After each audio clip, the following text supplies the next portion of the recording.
When we started Formula E in 2012, nobody spoke about electric cars. Production was minimal, nobody really drove one. It was nothing that people really understood. Turning that concept into something that people could consume took years or decades. Most of hardcore motorsport fans, they make fun of Formula E. Oh, what a move! They don't like electric racing, they criticize electric cars, but we are gaining new fans. The new generation is actually growing up seeing electric cars, so for them it's something natural. So as those hardcore motorsport fans, they age, the new fans, they will take Formula E for granted.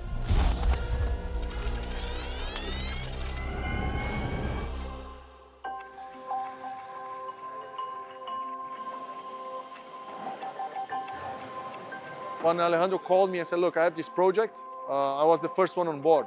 Nice, huh? Without any financing, without any technical background, but the evolution from that point towards the first race, there were 2 years that I learned a lot. This is the glamour of Formula E testing. I always believed that Formula E would succeed because I believed on the project and the people around it. I didn't expect I would be racing after 12 years, that's for sure.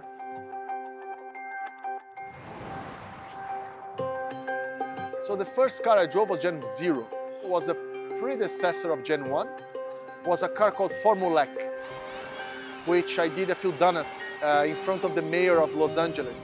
I was very impressed with the torque, with the acceleration of the car.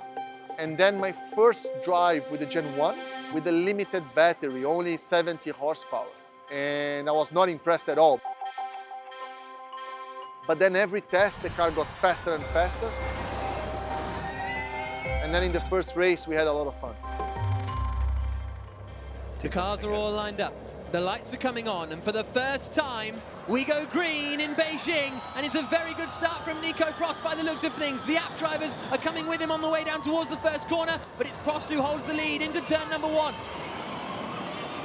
One turn to go. Heidfeldt's closing in as they come towards the final corner at turn 20. Is Heidfeldt going to fancy a look into the last corner of the race? Heidfeldt goes to the inside line, and they make contact, and they're both off, and that's an accident for Nick Heidfeldt.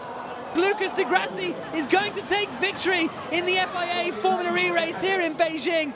And there is Nick Heidfeldt clambering out of his Venturi car. But there is our race winner, Lucas Di Grassi, for the Audi Sport Apt Formula E team.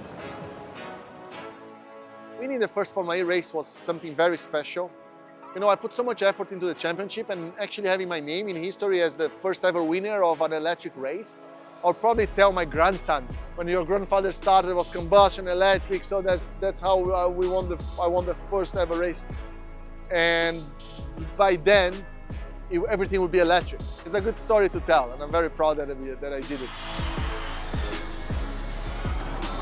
Mastering the racecraft of those early cars were similar to these ones.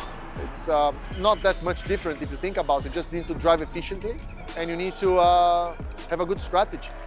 Of course, the car got faster, everybody understood better what they needed to do, but in essence, it's very similar. Box this lap, box this lap. Box, confirm, I'm disconnecting the radio. This is where it gets very, very busy in the pit lane. Now it's a case of changing over your cars as quickly as possible. Removing the car swap for Gen 2 was a big step in terms of technology, but I love car swaps. I love this having two cars, you could set up the car slightly different. I like that. It was something very different that actually I missed when they took it out. But it's part of the natural evolution of batteries becoming more energy dense.